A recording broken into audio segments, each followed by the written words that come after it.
Tara, ngayong araw samahan nyo ko. Minsan hindi mo kailangan ng plano, hindi mo kailangan ng dahilan. Minsan sapat na yung biglaang ideya na tara, alis tayo. At doon nagsisimula ang mga kwentong hindi mo malilimutan. Papunta nga pala kami ngayon sa San Lorenzo Ruiz, Barangay Naisog, Camarines Norte. Habang tumatakbo yung motor, kasabay niyang tinatangay lahat ng pagod, lahat ng bigat, lahat ng bagay na pilit mong iniinda. Ang sarap pala ng hangin pag hindi mo minamadali ang buhay.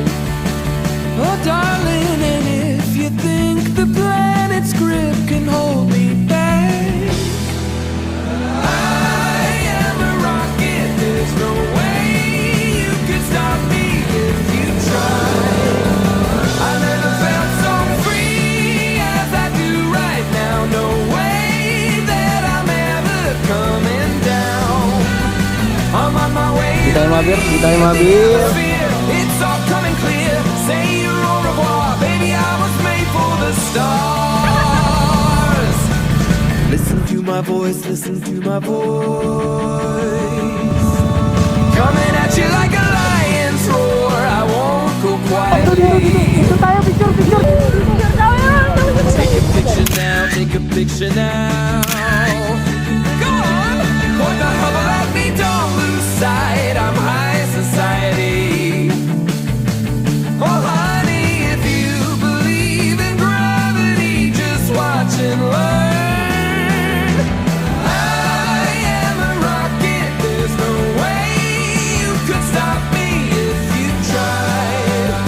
I never. Ito ang ilog ng San Lorenzo Ruiz. Malakristal clear dahil sa taglay na linaw ng tubig na meron ito. Pagmasdan mo yung mga natural na yaman na meron tayo, matuto tayong i-appreciate ang mga lugar na napupuntahan natin kahit hindi planado. Simple lang, tahimik, malaya, pero may thrill. Yung tipong hindi mo inaasahan pero sakto sa vibe mo ngayon.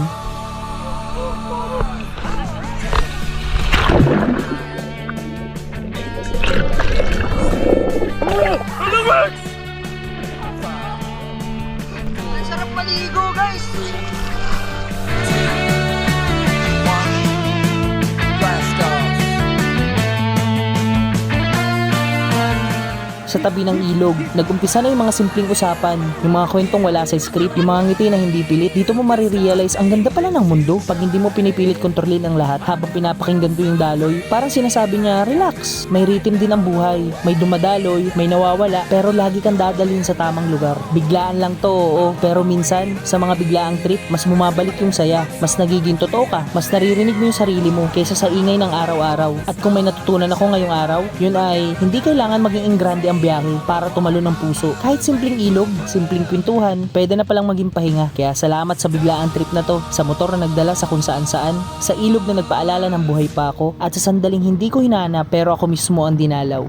Yun lang, salamat sa pagsama.